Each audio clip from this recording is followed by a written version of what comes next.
Hello and welcome to Numerology Techniques. Today I'm going to show you how to use Numerology version 2.3 with the Novation Launchpad. Support for the Launchpad is new in version 2.3. I'm going to start by giving you a quick overview of the project I'm going to be using. I have 4 stacks with sequencers. The first one is a mononote. Next we have a drum sequencer, a polynote sequencer, and a chord sequencer. I also have 2 effects stacks, one with a ping pong delay and one with a reverb. In the first part of this tutorial, I'm just going to show you how to use the mononote. Over on the Launchpad, you can see that I've augmented mine with these handy little stickers. This makes it very easy to know what the buttons are going to do. The 4 main buttons up here are for picking the major mode for controlling things. One's for presets, one's for navigating the rack, one's for editing modules in the rack, one's for the mixer. We also have some navigation buttons over here for working inside sequencers. And then over on the right hand side we have 8 buttons for changing the parameter page we're going to be editing. If you want to print out some stickers like this for yourself, you can download the template at the Launchpad subforum at 512.net. So when you first open up a numerology project and you have the Launchpad connected, it'll switch over into rack navigation mode and will give you an overview of the modules that you can control from the Launchpad. Right now only note sequencer modules are supported. On the top 4 rows you'll see your first 8 stacks, and on the bottom 4 rows you'll see your next 8 stacks. Each module you can control will show up as a brightly colored light. The mononote is red, the drum sequencer is yellow, the polynote and the matrix are green, and the chorus sequencer is amber.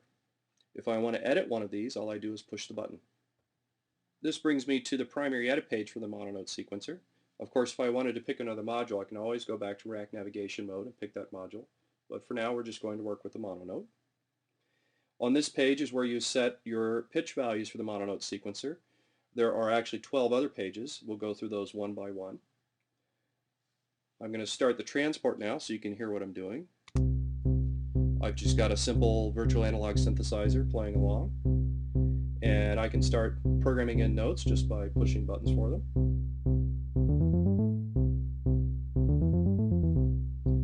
And the sequence is 16 steps. This gives me the first 8 steps. If I want to see the next 16, I use the section button to jump over.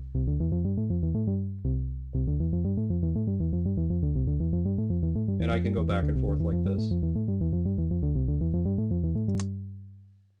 The way that the notes in the mononote are mapped to the Launchpad is that it uses a scalar notation, meaning that it allows you to program notes in the scale that you've chosen. In this case, we have a minor scale.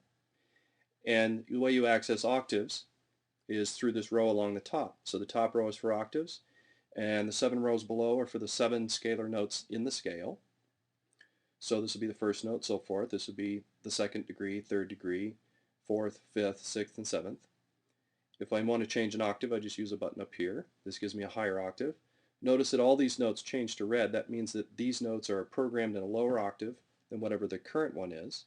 And if I drop down, they become amber, which means that they're in an octave higher than whatever the current one is.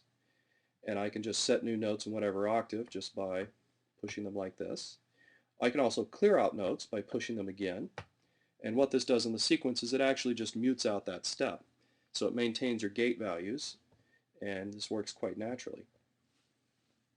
The next page down on the right-hand side is for play, and this will be for live recording and playback. This isn't implemented yet, so we'll cover this in another tutorial. Next down, we have what's called start, end, skip.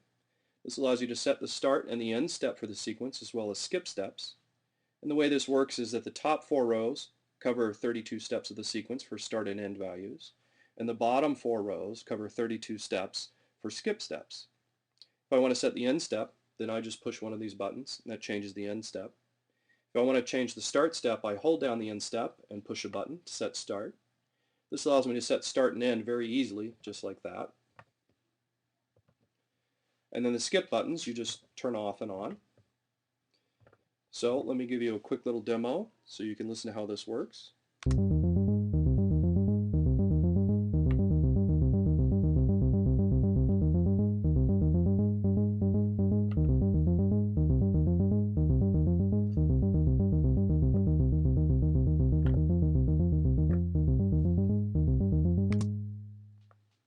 Next we have the sequence controls page, and this packs in the controls for the speed and the direction of the sequence, as well as some note-based settings.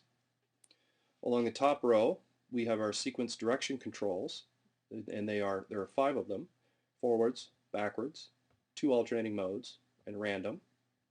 Next, we have 2 rows of controls to set the sequencer rate, and the best way to learn these is using the cheat sheet you can download online. But basically, the first row, actually the second row of the matrix, is for the even-based values. So this is a 16th note, 8th note, quarter note, half note, so forth. And then these are for the triplet and odd values, or the dotted note values.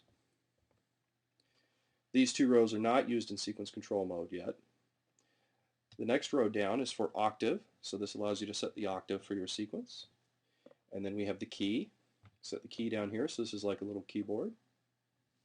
And of course all these controls are live, so we can use these while the sequence is playing.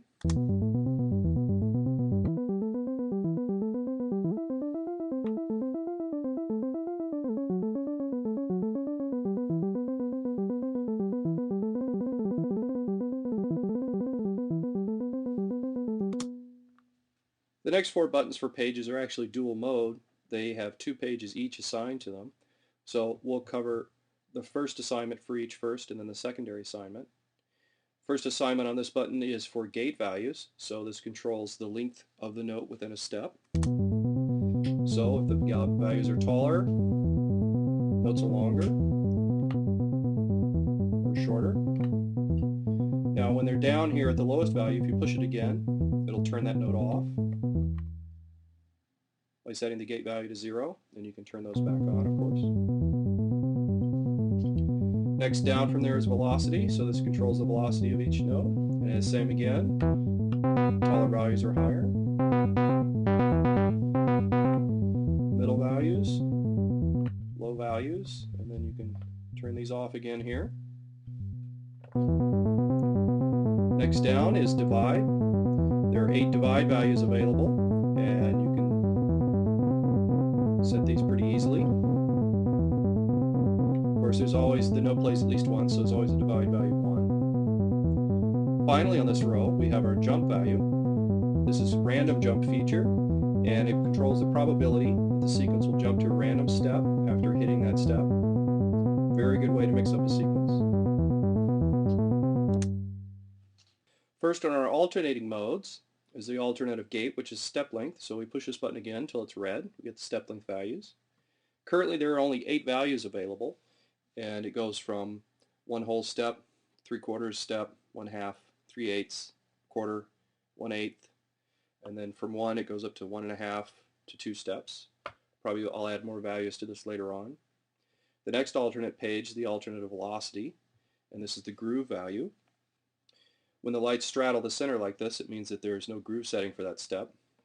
As we push up, we increase the groove delay, and if we go down, we go in the opposite direction.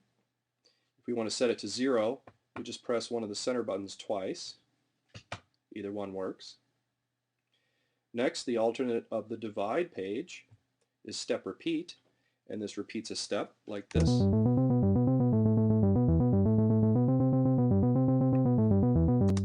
Very simple. And then finally, the alternative jump is the glide amount setting. And what this controls is the percentage of a step that will glide when 2 notes are tied together. So if I set, say, several of these pretty high, and then I also tie some notes on the gate page,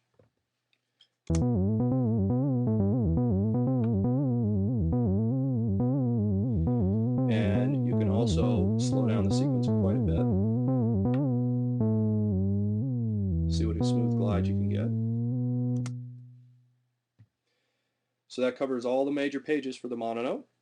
So that concludes the first part of this series on using the Launchpad with Numerology version 2.3.